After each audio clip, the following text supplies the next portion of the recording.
కేంద్ర బీజేపీ ప్రభుత్వం అవలంబిస్తున్న ప్రజా రైతు కార్మిక వ్యతిరేక విధానాలు వెంటనే ఉపసంహరించుకోవాలని సిపిఎం జిల్లా కమిటీ సభ్యులు బొత్స ఆశను డిమాండ్ చేశారు.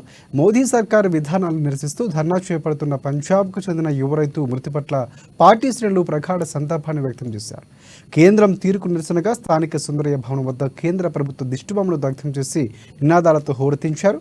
ఇక సిపిఎం జిల్లా కమిటీ సభ్యురాలు మంచుల, వ్యవసాయ కార్మిక సంఘం జిల్లా అధ్యక్ష సహాయ కార్యదర్శులు ఎన్ స్వామి, కె ఆసన్న, జిల్లా ఉపాధ్యక్షురాలు పొచ్చక్క, సిఐటియు జిల్లా కమిటీ సభ్యులు అఖిమల్ల స్వామి తదితరులు ఈ ఆందోళనలో పాల్గొన్నారు.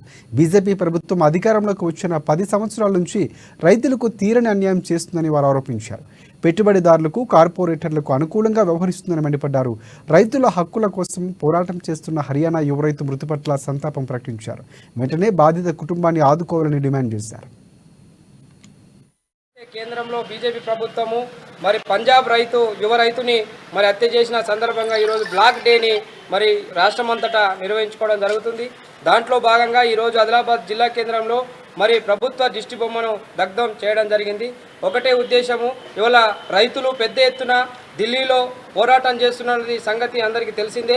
మరి వాళ్ళ రైతులు వాళ్ళ హక్కుల కోసము వాళ్ళ హక్కుల కోసం పోరాటం చేస్తున్నారు. ఇవాళ వారి అందరినీ కాల్పులు చేస్తూ, బీఆర్ గ్యాసులు వేస్తూ అనేక రకాలుగా ఇబ్బందులు పెడుతున్నటువంటి పరిస్థితులు ఉన్నాయి. మరి గతంలో ఏదైతే వ్యవసాయ చట్టాలను తీసుకొస్తున్నటువంటి కేంద్ర ప్రభుత్వము వాటిని వెనక్కి తీసుకోవాలని చెప్పేసి గతంలో కూడా 100 రోజుల మరి సమ్మె చేయడం జరిగింది.